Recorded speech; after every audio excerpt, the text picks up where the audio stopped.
मैं एक आत्मा हूँ, प्रकृति के बीच में निवास करती हूँ। परम पिता परमात्मा की संतान हूँ। अपने कर्मों का पाठ बजाने इस साकारी दुनिया में आई हूँ। मैं अजर अमर अविनाशी हूँ। आँखों द्वारा देखने वाली, मुख द्वारा बोलने वाली, कानों द्वारा सुनने वाली चैतन्य शक्ति हूँ। ये शरीर मेरा एक वस्त्र है जिसे धारण कर मैं आत्मा अपने कर्मों का पाठ बजाती आई हूँ। मैंने अनेक जन्मों में अनेक शरीर धारण कर अपने कर्मों का पाठ बजाया। अब मन बुद्धि के द्वारा साकारी लोक से दूर, सूरज चांद तारा गण से भी दूर, आवाज की दुनिया से परे शांति धाम जा रही हूँ। मैं शिव बाबा के सानिध्य में स्थित हूँ।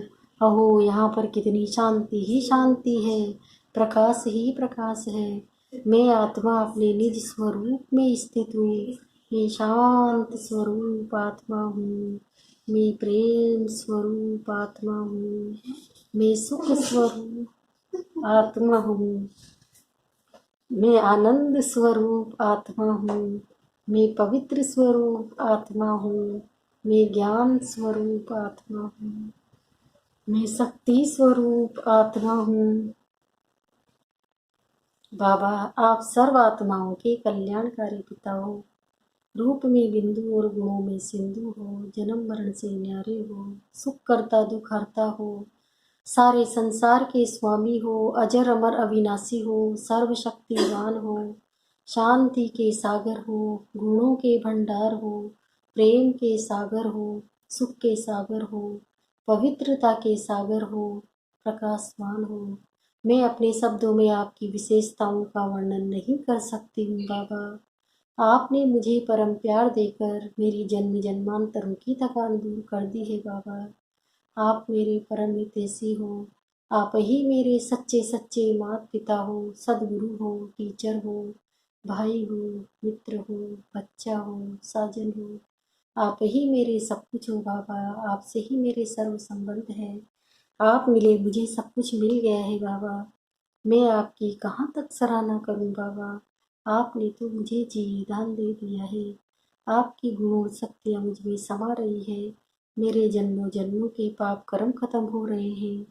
मैं आत्मा पावन बनती जा रही हूँ, संपूर्ण बनती जा रही हूँ। मैं सदैव आपकी आज्ञाकारी बनकर रहूंगी। आप जो कहोगे। जी हाँ बाबा, मैं आपकी यज्ञ रक्षक यज्ञ स्नेही हूँ। मैं आपकी हूँ, आपकी ही थी और सदा आपकी ही होके रहूंगी। इस भाग्य को सदैव याद रखूंगी और सदा आपकी आभारी रहूंगी। मैं आत्मा गुणों और शक्तियों से भरपूर होकर वापस साकारी लोक में जा रही हूँ। विश्व की सर्व आत्माओं का कल्याण हो, कल्याण हो, कल्याण हो। सबको सुख मिले, शांति मिले, आनंद मिले। सबको आपका परिचय मिले बाबा, आपका ज्ञान मिले। हर आत्मा आपके वर्षे की अधिकारी बने। संसार सुखमय बनता जा रहा है। प्रकृति के पांचों तत्व शुद्ध सतोगुणी बनते जा रहे हैं। सबके विकार दूर हो रहे हैं। सब निरोगी हो रहे हैं। सबके कष्ट दूर हो रहे हैं। विश्व की सर्वात्माओं का कल्याण हो, कल्याण हो, कल्याण हो। ओम शांति। 2 जून 2 जुलाई 2020 की मुरली है। बाबा ने कहा, मीठे बच्चे, तुम्हें अभी भविष्य 21 जन्मों के लिए यहाँ ही पढ़ाई पढ़नी है। कांटे से खुशबूदार फूल बनना है। देवी गुण धारण करने और कराने हैं। प्रश्न है, किन बच्चों की बुद्धि का ताला नंबरवार खुलता जाता है? उत्तर, जो श्रीमत पर चलते रहते हैं, पतित पावन बाप की याद में रहते हैं, पढ़ाई पढ़ाने वाले के साथ जिनका योग है, उनकी बुद्धि का ताला खुलता जाता है। बाबा कहते हैं, बच्चे अभ्यास करो, हम आत्मा भाई भाई है। हम बाप से सुनते हैं, देई अभिमानी हो, सुनो और सुनाओ तो ताला खुलता जाएगा। ओम शांति। बाप बच्चों को समझाते हैं, जब यहाँ बैठते हो तो ऐसे भी नहीं कि सिर्फ शिव बाबा की याद में रहना है। वो हो जाएगी सिर्फ शांति, फिर सुख भी चाहिए। तुमको शांति में रहना और स्वदर्शन चक्रधारी बन राजाई को भी याद करना है। तुम पुरुषार्थ करते ही नर से नारायण अथवा मनुष्य से देवता बनने के लिए। यहाँ भल कितने भी कोई में देवी गुण हो तो भी उनको देवता नहीं कहेंगे। देवता होते ही ये स्वर्ग में, दुनिया में मनुष्य को स्वर्ग का पता नहीं है। तुम बच्चे जानते हो, नई दुनिया को स्वर्ग, पुरानी दुनिया को नरक कहा जाता है। ये भी भारतवासी ही जानते हैं। जो देवताएं सतयुग में राज्य करते थे, उनके चित्र भी भारत में ही है। ये है आदि सनातन देवी देवता धर्म के। फिर भल करके उन्हों के चित्र बाहर ले जाते हैं पूजा के लिए। बाहर कहाँ भी जाते हैं तो जाकर वहां मंदिर बनाते हैं। हर एक धर्म वाले कहाँ भी जाते हैं तो अपने चित्रों की ही पूजा करते हैं। जिन जिन गांवों पर विजय पाते हैं वहां चर्च आदि जाकर बनाते हैं। हर एक धर्म के चित्र अपने अपने हैं पूजा के लिए। आगे भी नहीं जानते थे कि हम देवी देवता थे। अपने को अलग समझकर उन्हों को पूजा करते थे। और धर्म वाले पूजा करते हैं तो जानते हैं कि हमारा धर्म स्थापक क्राइस्ट है, हम क्रिश्चियन है अथवा बौद्धी है। ये हिंदू लोग अपने धर्म को न जानने के कारण अपने को हिंदू कह देते हैं और पूजते हैं देवताओं को। यह भी नहीं समझते हैं कि हम आदि सनातन देवी देवता धर्म के हैं। हम अपने बड़ों को पूजते हैं, क्रिश्चियन एक क्राइस्ट को पूजते हैं।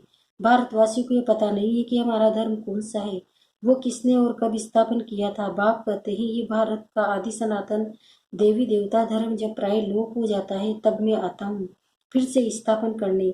ये ज्ञान अभी तुम बच्चों की बुद्धि में है। पहले कुछ भी नहीं जानते थे, बिगर समझे भक्ति मार्ग में चित्रों की पूजा करते रहते थे। अभी तुम जानते हो हम भक्ति मार्ग में नहीं है। अभी तुम ब्राह्मण कुलभूषण और शूद्र कुल वालों में रात दिन का फर्क है। वो भी इस समय तुम समझते हो, सतयुग में नहीं समझेंगे। इस समय ही तुमको समझ मिलती है। बाप आत्माओं को समझ देते हैं। पुरानी दुनिया और नई दुनिया का तुम ब्राह्मणों को पता है। पुरानी दुनिया में ढेर मनुष्य हैं। यहाँ तो मनुष्य कितना लड़ते झगड़ते, ये है ही कांटों का जंगल। तुम जानते हो हम भी कांटे थे। अभी बाबा हमको फूल बना रहे हैं। कांटे इन खुशबूदार फूलों को नमन करते हैं। ये राज अभी तुमने जाना है। हम सो देवता थे जो फिर आकर अब खुशबूदार फूल बने हैं। बाप ने समझाया है ये ड्रामा है। आगे ये ड्रामा बाइस्कोप आदि नहीं थे, ये भी अभी बने हैं। क्यों बने हैं? क्योंकि बाप को दृष्टांत देने में सहज हो। बच्चे भी समझ सकते हैं। ये साइंस भी तो तुम बच्चों को सीखनी है ना। बुद्धि में ये सब साइंस के संस्कार ले जाएंगे जो फिर वहाँ काम में आएंगे। दुनिया कोई एकदम तो खत्म नहीं हो जाती। संस्कार ले जाकर फिर जन्म लेते हैं। विमान आदि भी बनाते हैं। जो जो काम की चीजें वहाँ के लायक है वो बनती है। स्टीमर बनाने वाले भी होते हैं, परंतु स्टीमर तो वहाँ काम के नहीं आएंगे। भल कोई ज्ञान लेवे या न लेवे, परंतु उनके संस्कार काम में नहीं आएंगे। वहाँ स्टीमर आदि की दरकार ही नहीं, ड्रामा में है नहीं। हाँ, विमानों की बिजली यूँ आदि की दरकार पड़ेगी। ये इन्वेंशन निकालते रहते हैं। वहाँ के बच्चे सीख कर आते हैं। ये सब बातें तुम बच्चों की बुद्धि में ही है। तुम जानते हो हम पढ़ते ही है नई दुनिया के लिए। बाबा हमको भविष्य 21 जन्म के लिए पढ़ाते हैं। हम स्वर्गवासी बनने के लिए पवित्र बन रहे हैं। पहले नरकवासी थे। मनुष्य कहते भी है फलाना स्वर्गवासी हुआ, परंतु हम नरक में हैं ये नहीं समझते। बुद्धि का ताला नहीं खुलता। तुम बच्चों का अब धीरे धीरे ताला खुलता जाता है। नंबरवार ताला उनका खुलेगा जो श्रीमत पर चलने लग पड़ेंगे और पतित पावन बाप को याद करेंगे। बाप ज्ञान भी देते हैं और याद भी सिखलाते हैं। टीचर है ना, तो टीचर जरूर पढ़ाएंगे। जितना टीचर है और पढ़ाई से योग होगा उतना ऊंचकत पाएंगे। उस पढ़ाई में तो योग रहता ही है। जानते बैरिस्टर पढ़ाते हैं, यहाँ बाप पढ़ाते हैं, ये भी भूल जाते हैं। क्योंकि नई बात है ना, देह को याद करना तो बहुत सहज है। घड़ी घड़ी देह याद आ जाती है। हम आत्माएं ये भूल जाते हैं। हम आत्माओं को बाप समझाते हैं। हम आत्माएं भाई भाई, बाप तो जानते हैं हम परमात्मा हैं। आत्माओं को सिखलाते हैं कि अपने को आत्मा समझ और आत्माओं को बैठ सिखलाओ। ये आत्मा कानों से सुनती है। सुनाने वाला है परमपिता परमात्मा, उनको सुप्रीम आत्मा कहेंगे। तुम जब किसी को समझाते हो तो ये बुद्धि में आना चाहिए कि हमारी आत्मा में ज्ञान है। आत्मा को ये सुनाता हूँ। हमने बाबा से जो सुना है वो आत्माओं को सुनाता हूँ। ये है बिल्कुल नई बात। तुम दूसरे को जब पढ़ाते हो तो देही अभिमानी होकर नहीं पढ़ाते हो, भूल जाते हो। मंजिल है ना, बुद्धि में याद रहना चाहिए। मैं आत्मा अविनाशी हूँ। मैं आत्मा इन कन्वें द्वारा पाठ बजा रही हूँ। तुम आत्मा शूद्र कुल में थी, अभी ब्राह्मण कुल में हो, फिर देवता कुल में जाएंगे।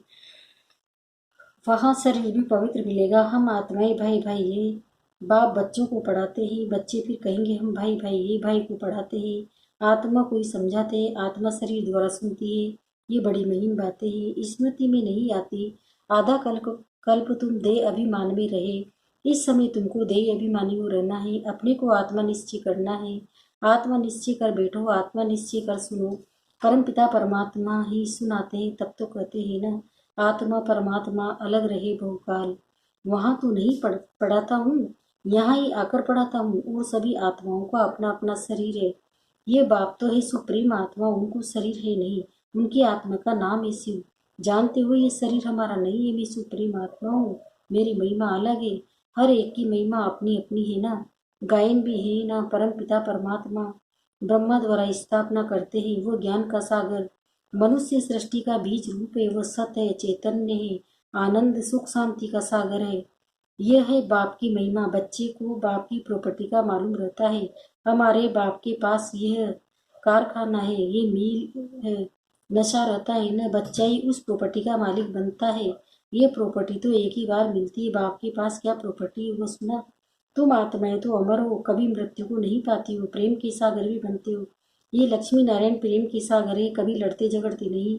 यहाँ तो कितना लड़ते झगड़ते हैं प्रेम में, और ही घोटाला पड़ता है। बाप आकर विकार बंद कराते हैं तो कितना मार पड़ती है। बाप कहते हैं बच्चे पाउन बनो तो पाउन दुनिया के मालिक बनेंगे। काम महाशत्रु, इसलिए बाबा के पास आते हैं तो कहते हैं जो विकर्म किए हैं वो बताओ तो हल्का हो जाएगा। इसमें भी मुख्य विकार की बात है। बाप बच्चों के कल्याण अर्थ पूछते हैं। बाप को ही कहते हैं पतित पावन आओ, क्योंकि पतित विकार में जाने वाले को ही कहा जाता है।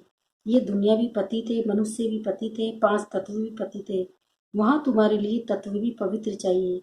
इस आसुरी पर पृथ्वी पर देवताओं की परछाइयां नहीं पड़ सकती।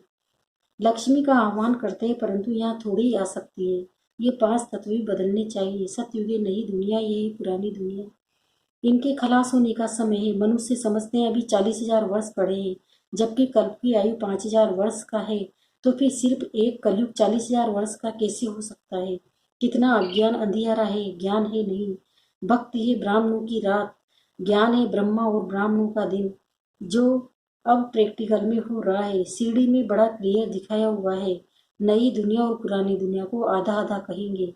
ऐसे नहीं कि नई दुनिया को जास्ती टाइम, पुरानी दुनिया को थोड़ा टाइम देंगे, नहीं, पूरा आधा आधा होगा तो क्वार्टर भी कर सकेंगे। आधा में न हो तो पूरा क्वार्टर भी न हो सके।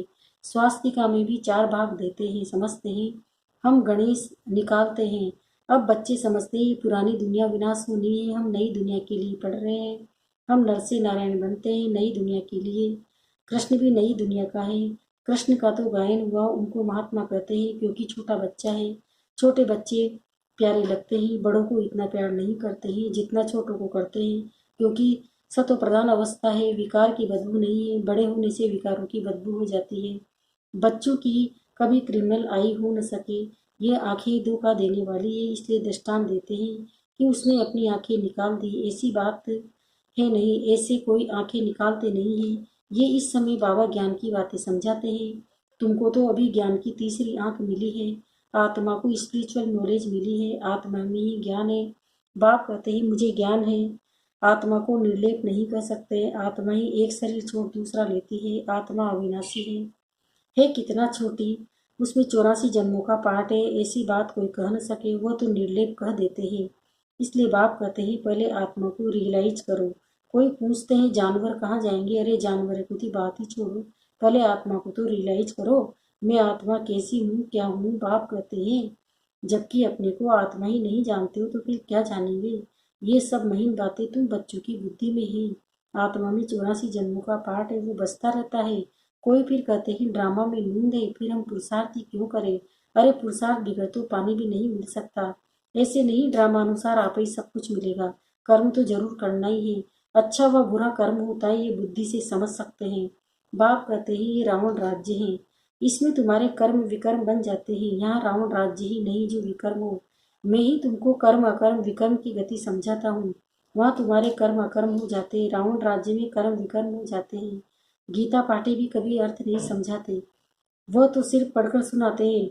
संस्कृत में श्लोक सुनाकर फिर हिंदी में अर्थ करते हैं। बाप कहते हैं कुछ कुछ अक्षर ठीक है, भगवान वाच है, परंतु भगवान किसको कहा जाता है ये किसी को पता नहीं। अच्छा, मीठे मीठे से खिलते बच्चों प्रति माता पिता बाप दादा का याद प्यार और गुड मॉर्निंग। रूहानी बाप की रूहानी बच्चों को नमस्ते। हम रूहानी बच्चों की भी रूहानी माता पिता बाप दादा को याद प्यार गुड मॉर्निंग।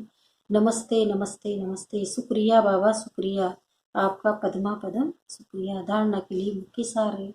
पहला है बेहद बाप की प्रॉपर्टी कि मैं आत्मा मालिक हूँ। जैसे बाप शांति पवित्रता आनंद का सागर है, ऐसे मैं आत्मा मास्टर सागर हूँ। इसी नशे में रहना है। ड्रामा का पुरुषार्थ नहीं छोड़ना है, कर्म जरूर करने हैं। कर्म अकर्म विकर्म की गति को समझ सदा श्रेष्ठ कर्म करने हैं। वरदान सदा बाप के अविनाशी और निस्वार्थ प्रेम में लवलीन रहने वाले मायापूत भव। जो बच्चे सदा बाप के प्यार में लवलीन रहते हैं उन्हें माया आकर्षित नहीं कर सकती। जैसे वाटरप्रूफ कपड़ा होता है तो पानी की एक बूंद भी नहीं टिकती, ऐसे जो लगन में लवलीन रहते हैं वो मायाप्रूफ बन जाते हैं। माया का कोई भी वार नहीं कर सकता, क्योंकि बाप का प्यार अविनाशी और निस्वार्थ है। इससे जो अनुभवी बन गए वह अल्पकाल के प्यार में फंस नहीं सकते।